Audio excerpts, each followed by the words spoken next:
Well, I'm here to see the resumption of trading here at Ashford Market. It's part of a wider visit to meet with farmers affected by blue tongue, and obviously the consequential knock-on from where FMD and the FMD restrictions. So I'm here to understand and try and listen to farmers and their concerns over the movement restrictions that are now in place. You know, it's a very distressing situation. You know, the movement restrictions are really biting into businesses that have a pattern of movement and migration. You know, the sheep industry here down on the sort of Kent marshes and Romney Marsh is about migration, nomadic type approach to sheep movements, and the restrictions are really biting into those businesses. The regulations as laid down by the European Commission are very tight and very stringent in terms of live movements across boundaries and lines, and that is causing a great deal of difficulty, and we will have to try and find solutions to some of these problems that are quite evident here in Ashford, talking to farmers. I think the future at the moment is a little bleak.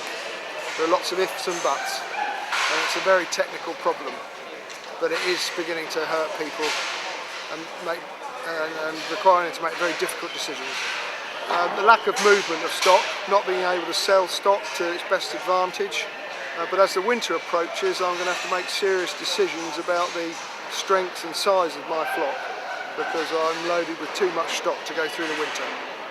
We first were affected by foot and mouth back in the beginning of August, which was a very great pain to be shut down for that period of time, to then be released and then get caught by the second lot of foot and mouth, and then the blue tongue issue raised itself, and we're now very much afflicted a lot worse by the blue tongue than what we were by the foot and mouth.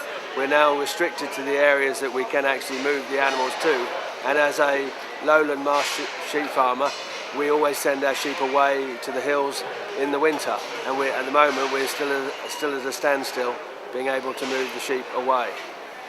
We hope that blue tongue will move further west so that we've got a chance, but the trouble is we've got them and us situation. We've got these brick walls being put in place to stop us from moving, and it is, you know, very worrying circumstance what we're supposed to do with all our animals when our whole system for the last 40-50 years has been turned on its head. 1, 30, 1, 30, 1, 2, 30, 10, 30, 30, 15, 30, 30.